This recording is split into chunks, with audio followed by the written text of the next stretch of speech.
अमेरिकी president Joe Biden ने कहा था कि corruption is a cancer that eats away at a citizens faith in a democracy. मतलब यह कि भ्रष्टाचार उस कैंसर की तरह है जो लोगों की लोकतंत्र में आस्था को ही खत्म कर देता है। दुनिया के सबसे बड़े लोकतंत्र से करप्शन के कैंसर को खत्म करने के लिए ईडी के रिपोर्ट कार्ड का विस्तार से सामने आना आवश्यक है। इसीलिए यह रिपोर्ट हम आपके सामने रख रहे हैं, जिसमें आपको हर सवाल का जवाब मिल जाएगा।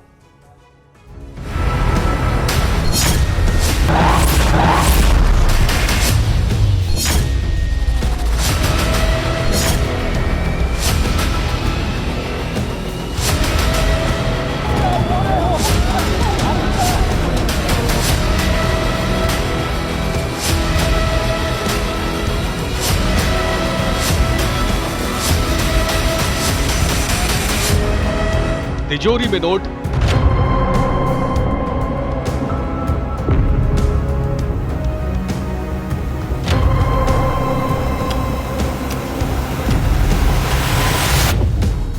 अलमारी में नोट,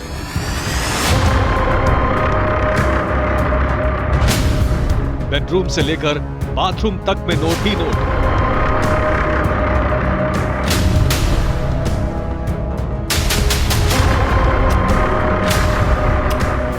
बस नोट करते जाइए और समझते जाइए कि 2000 रुपए के नोटों की गुलाबी गड्डियां 5-5 के नोटों का ढेर यूं ही नहीं लगा है। आंखें चौंधिया जाती हैं, दिमाग छन्ना जाता है, लेकिन जवाब नहीं मिल पाता कि कौन है ये लोग, कहां से लाते हैं इतना पैसा।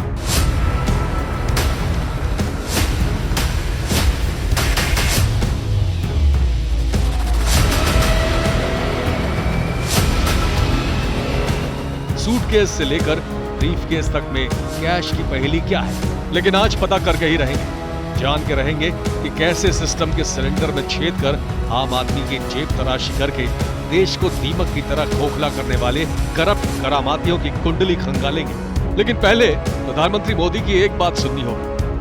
कौन कहता है भ्रष्टाचार करने की जरूरत होती है? भाइयों बहनों, मेरा मंत्र है, न खाता हूं न खाने दूंगा। 2014 में देश की सर्वोच्च सत्ता पर विराजमान होने के बाद प्रधानमंत्री मोदी ने ये बात कही थी। 2022 में देश के 3 राज्यों से आई 3 तस्वीरें इसकी तस्दीक कर रही हैं।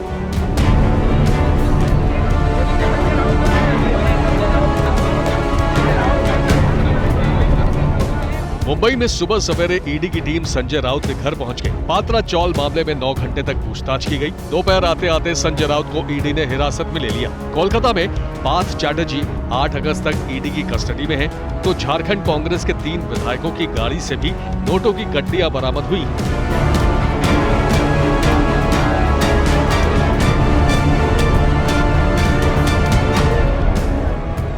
यही ईडी की ताकत है।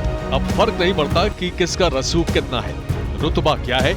जहां भी एफआईआर होती है, ईडी की दस्तक लेकर आती है।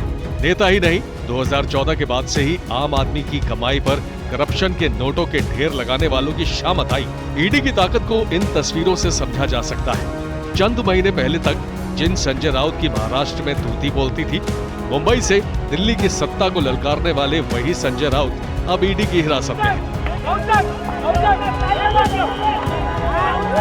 गोरेगाव पत्राचार 1200 करोड़ का घोटाला, वसई नायगांव 2000 करोड़ का घोटाला, अलीबाग में जमीन, दादर मुंबई में फ्लैट, विदेश प्रवास, दुबई में संजय राउत किससे मिले थे, ये सब चीजें जब बाहर आएगी तो मुझे विश्वास है आर्थर रोड जेल में नवाब मलिक के पड़ोसी बनने का सम्मान संजय राउत को मिलेगा।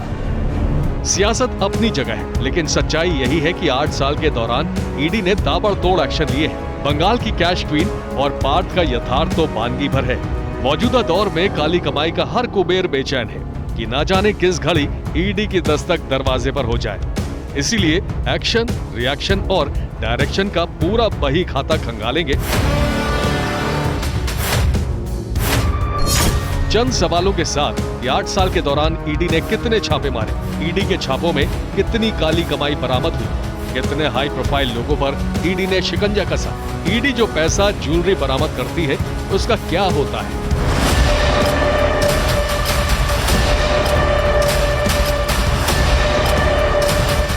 बंगाल से लेकर झारखंड और दिल्ली से लेकर महाराष्ट्र तक ईडी एक्शन में है। जिन लोगों को हाथ लगाने से जांच एजेंसियां डरती थी, ऐसे कई लोग या सलाखों में हैं या फिर देश छोड़ चुके हैं। सवाल यह है कि क्या ये प्रधानमंत्री मोदी के ना खाऊंगा ना खाने दूंगा वाले संकल्प के धरातल पर उतरने का असर है?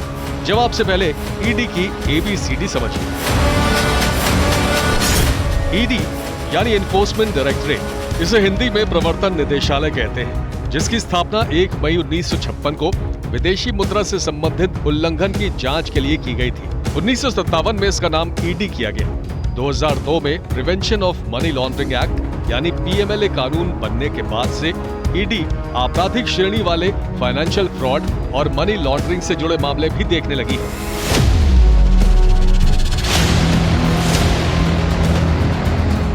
PMLA यानी prevention of money laundering act का मतलब है 2 नंबर के पैसे को हेर फेर कर ठिकाने लगाने वालों के खिलाफ सख्त कानून।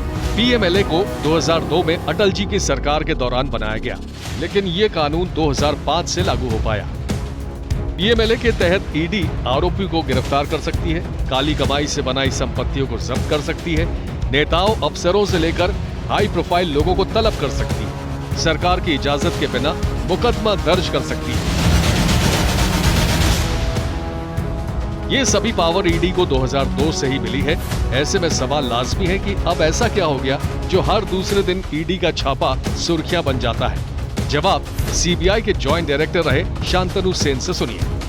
2002 से ये एक्ट आया है, पर उसका इस्तेमाल अभी लास्ट 2-3 साल से ज़्यादा हो रहा है।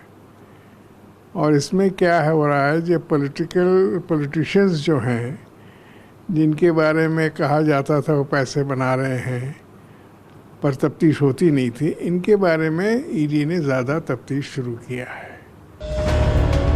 यही सच्चाई है। 2-3 साल ही नहीं, 2014 के बाद से ही आम आदमी की गाढ़ी कमाई पर डाका डालने वालों की शामत आ चुकी थी। पिछले 8 साल में कैसे करप्शन की कमर तोड़ी जा रही है, आंकड़ों के जरिए समझिए। यूपीए सरकार के 10 साल के दौरान ईडी ने 112 छापेमारी की, जिनमें 5,346 करोड़ की संपत्ति पकड़ी गई, जबकि 2014 के बाद से ईडी ने 2,974 छापेमारी की और इन छापेमारी में तकरीबन 95,486 करोड़ की संपत्ति जब्त की जा चुकी है।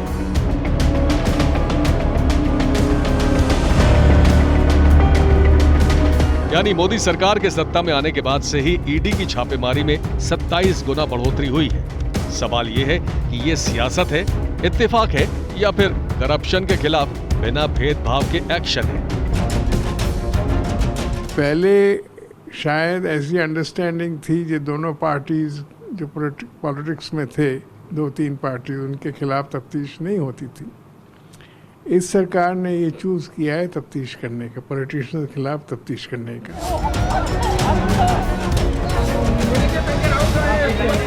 देश के इतिहास में शायद ये पहला मौका है जब राजनीति से लेकर सत्ता तक के गलियारों में पकड़ रखने वाले नेताओं के खिलाफ ताबड़तोड़ छापेमारी हो रही है। चंद साल के दौरान ईडी का शिकंजा कैसे मजबूत हुआ, ऐसे समझिए।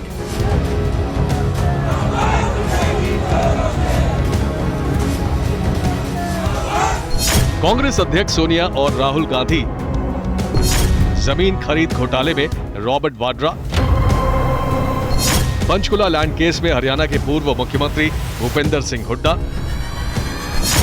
INX मीडिया मामले में पूर्व केंद्रीय वित्त मंत्री पी चिदम्बरम और उनके बेटे कार्ति चिदम्बरम,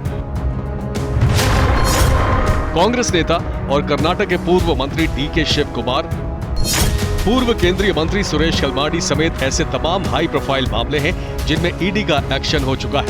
ईडी की छापेमारी को लेकर सवाल भी उठते रहे हैं, तो सियासत भी गर्माती रही है।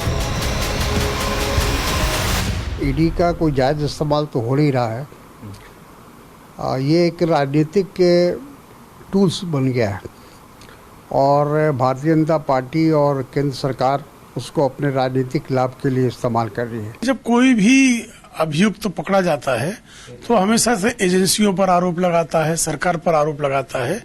अभियुक्त स्वयं को तो कहेगा नहीं कि मैं अपराधी हूं, उसके खिलाफ तो एजेंसियों को ही कार्रवाई करनी होगी।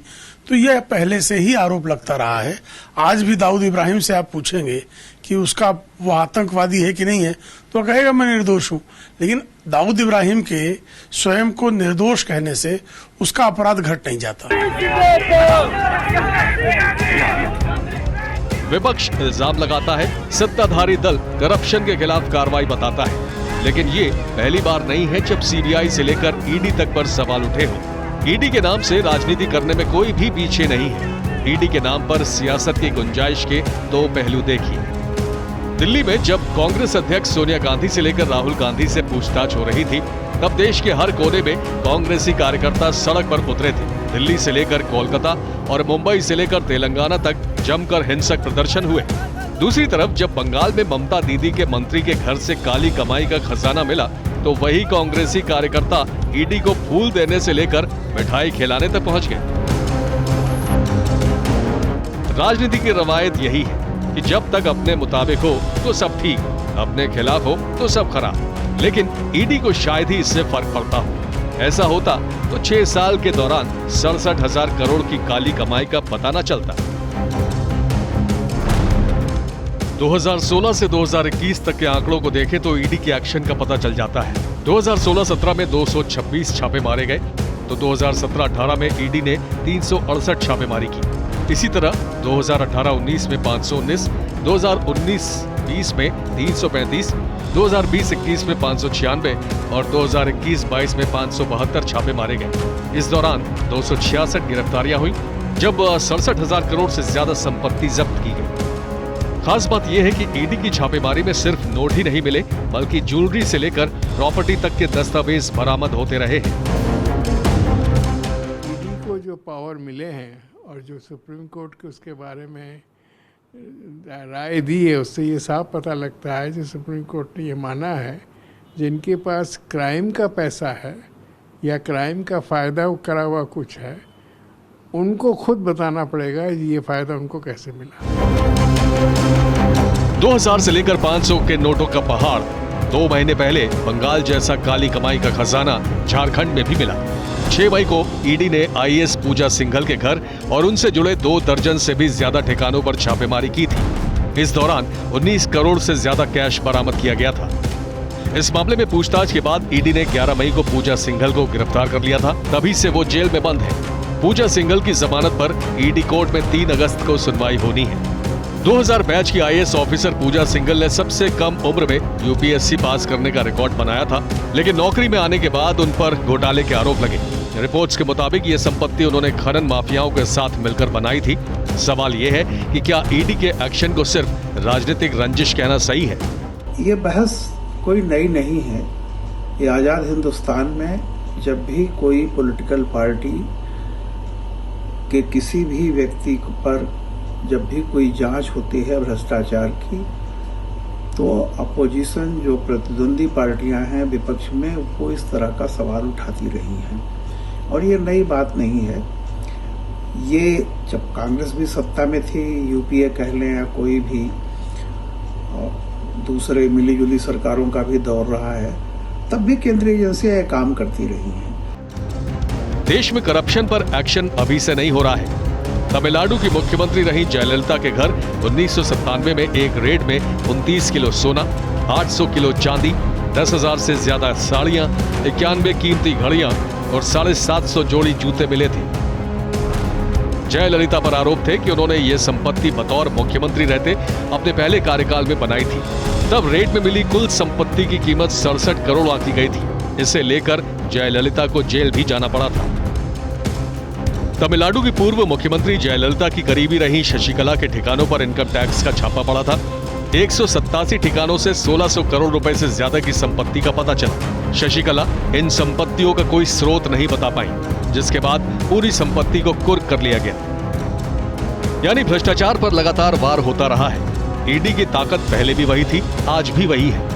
फर्क क्या है, इन तस्वीरों से समझा जा सकता है। अर्पिता और पार्थ चैटर्जी की काली कमाई के इस मायालोक को देखकर आंखें चौंधिया सकती हैं। 50 करोड़ की रकम कम नहीं होती है, बिल्कुल नहीं होती है। लेकिन अब ये पूरा पैसा ईडी के शिकंजे में है।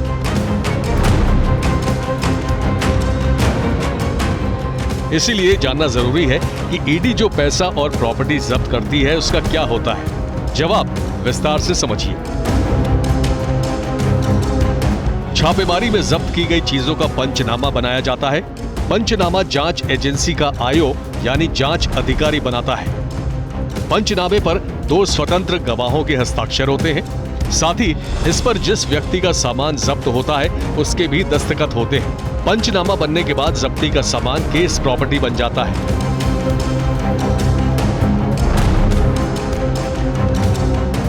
पंचनामे में इस बात का जिक्र होता है कि कुल कितने पैसे बरामद हुए, कितनी गड्डियां मिली, 2000 से लेकर 500 के कितने नोट थे। इस बात का भी ख्याल रखा जाता है कि नोट पर किस तरह के निशान हैं या कुछ लिखा है। जांच एजेंसियां जब्त किए गए पैसों को रिजर्व बैंक ऑफ इंडिया या स्टेट बैंक ऑफ इंडिया में केंद्र सरकार के खाते में जमा करा देती है।